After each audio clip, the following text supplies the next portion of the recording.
25 নং word BNP সাধারণ সম্পাদক শাহ আলম মজুমদার নেতৃত্ব দেবেন বাংলাদেশ জাতীয়তাবাদী দল জাতীয় নির্বাহী কমিটি।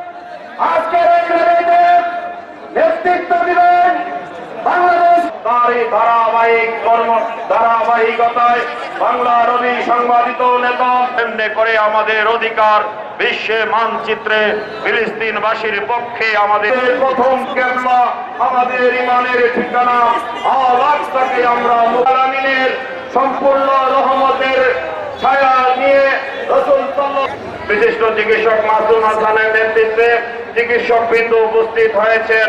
আল্লাহর সকল মানুষকে আহ্বান জানিয়েছেন গাজাবাসীর পক্ষে অবস্থান।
আজকের এই ফিলিস্তিনবাসীর পক্ষে